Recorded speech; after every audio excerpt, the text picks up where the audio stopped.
पांच जो पॉइंट है आपको हेल्प करेंगे अगले 3-4 महीने में अगर आप इनको रोज फॉलो करोगे तो, and I am damn sure कि आप सिलेक्ट हो जाओगे इन 4 चीज़ों को फॉलो करने के बाद।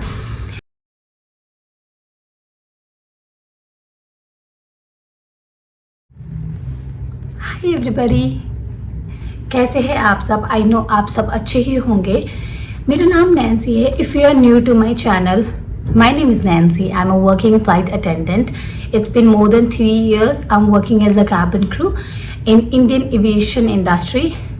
And yes guys, ये जो वीडियो मैं बनाने वाली हूँ ना, ओ माय गॉड, उसका यूट्यूब के कमेंट्स, इंस्टाग्राम के कमेंट्स पूरा फुल कर दिए थे आपने कि मुझे बताइए कि इसका सोल्यूशन क्या है, क्या हम कर सकते हैं इसको ठीक करने के लिए एंड व्हाट नॉट। सो ये वीडियो एंड तक देखिएगा ताकि आपकी सारी कन्फ्यूजन दूर हो जाए एंड ताकि आप नेक्स्ट इंटरव्यू में सिलेक्ट हो सके। तो चलिए गाइस, वीडियो को स्टार्ट करते हैं। तो आप लोगों ने इतना क्वेश्चन पूछा था कि मैं अपनी इंग्लिश कैसे इम्प्रूव कर सकता हूँ, अगर मुझे इंग्लिश नहीं आती है तो मैं कैबिन क्रू बन सकती हूँ या नहीं। आपको इंग्लिश प्रॉपर आनी चाहिए कैबिन क्रू बनने के लिए, या आपने कोई कोर्स किया था इंग्लिश का ताकि आपको अच्छी फ्लुएंट इंग्लिश आ सके and what not. So first thing is, आपको बोला जाता है इंटरव्यू जब आप देने जाते हो तो ऑनलाइन फॉर्म जब आप भरते हो उसमें लिखा होता है कि ये चीज़ें आप में होनी चाहिए।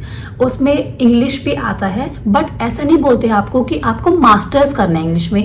अगर if you know basic English ना, then you are good to go, because आप बेसिक इंग्लिश अगर आपको आती है तो आप कम्युनिकेट कर सकते हो, आप इंटरव्यू में जवाब दे सकते हो।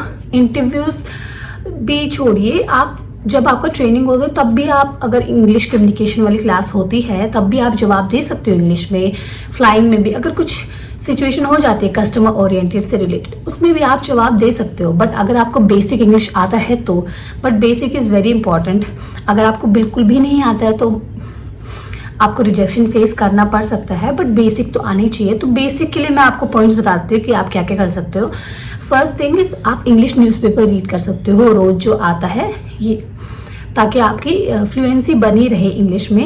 एंड ट्राई कीजिए कि लोगों से आप बात कर रहे हो तो आप इंग्लिश में ही बात करो, क्योंकि आई नो कि आपको थोड़ा ऑकवर्ड लगा कि मेरा वर्ब सही है ये नहीं है, या मैं गलत तो नहीं बोल रहा हूँ, सामने वाला क्या सोचेगा मेरे बारे में कि हाँ ये कितनी गंदी इंग्लिश बोल रहा है।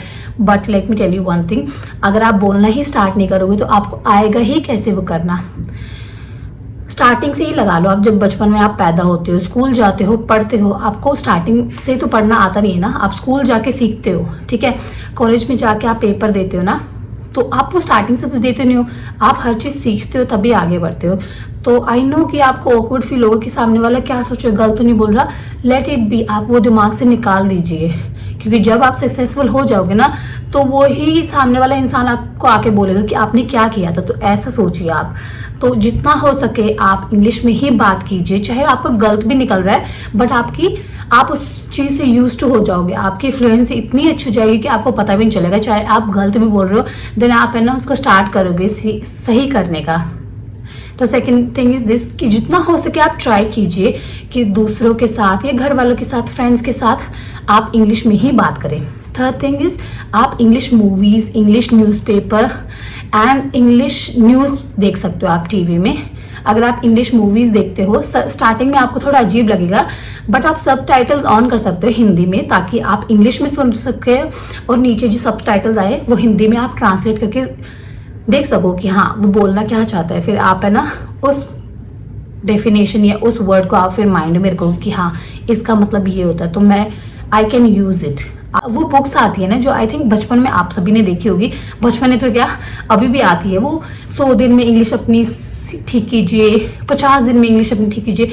वो बुक्स ने मुझे बहुत हेल्प किया है। हालांकि उससे 100 दिन में 50 दिन में होती है आई डोंट नो, बट उसमें वर्ब्स जो दिए होते हैं, प्रोनाउंस, नाउंस वगैरह होते हैं, एंड छोटे छोटे डेफिनेशन के आपको हिंदी में ट्रांसलेशन दिया होगा उसमें, कि जैसे शी गोज़ टू स्कूल, वह स्कूल जाती है। ऐसे ऐसे छोटे छोटे वर्ड भी अगर आप पढ़ोगे एंड आप अपनी डेली लाइफ में अगर यूज़ करोगे ना, तो उससे भी आपकी इंग्लिश बहुत ज़्यादा इम्प्रूव हो जाएगी। एंड अगर आप घर में अकेले हो और आपको लगता है कि नहीं मेरी इंग्लिश इम्प्रूव नहीं हो पाएगी, आप कोर्स भी ज्वाइन कर सकते हो, इंग्लिश इंस्टीट्यूट कोर्स भी ज्वाइन कर सकते हो, but I am not forcing you कि आप ज्वाइन ही करो।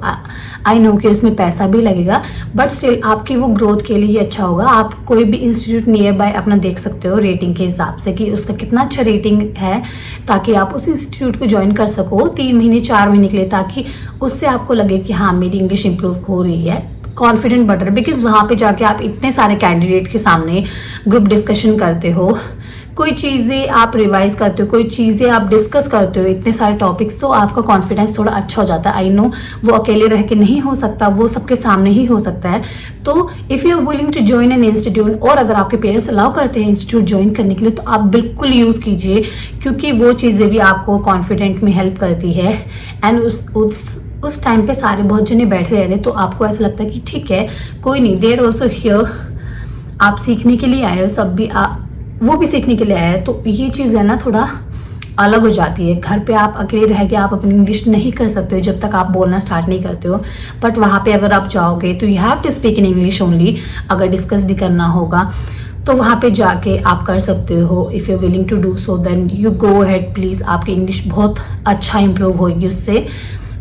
एंड उसके अलावा आप क्या कर सकते हो, जैसे इंग्लिश कम्युनिकेशन की वीडियोज़ आती है यूट्यूब पे, बहुत सारी आती है, बहुत सारे चैनल्स की आती है। आई थिंक इंग्लिश कनेक्शन एक चैनल करके नाम है, एंड मोस्टली बहुत सारे इंग्लिश विद 365 डेज समथिंग एक ऐसे नाम का चैनल है, जिसमें आपको कम्युनिकेशन की ही वीडियोस देखेंगे। जैसे आप स्कूल जा रहे हो तो स्कूल में आपके साथ क्या हो रहा है वो कम्युनिकेशन, घर पे आ रहे हो, एंड जैसे ऐसे वगैरह भी देते हैं, वो ऐसे जो प्रस्ताव हम लिखते हैं ना इंग्लिश में, तो वो भी आप कर सकते हो। तो उससे भी बहुत ज़्यादा आपको कम्युनिकेशन में हेल्प मिलेगी। जब मुझे ऐसा होता है कि मैं क्या वर्ड यूज़ कर सकती हूँ, अगर मैं एयरपोर्ट पे हूँ, अगर मैं स्कूल में हूँ, कॉलेज में हूँ, ऐसा, तो मैं उसी वीडियो को देख के मैं सीखती थी, और मैं उस मुश्किल से वर्ड को लिख लेती थी, ताकि मैं ये नेक्स्ट टाइम जाके हो। तो ये 4 पॉइंट प्लीज़ आप याद रखिएगा, ताकि आपकी इंग्लिश अच्छी हो सके 3-4 महीने में। देन उसके बाद you can go for the interviews, you can apply for the interviews,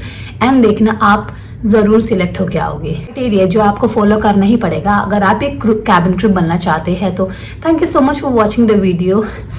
इस वीडियो को पूरा देखिएगा, सब्सक्राइब कीजिएगा। If you are new to my channel, please hit the subscribe button and follow me on Instagram. Thank you so much for watching. I'll be back with another long video very soon. Thank you so much, lovelies. Bye bye, take care. Thank you. Jai Hind.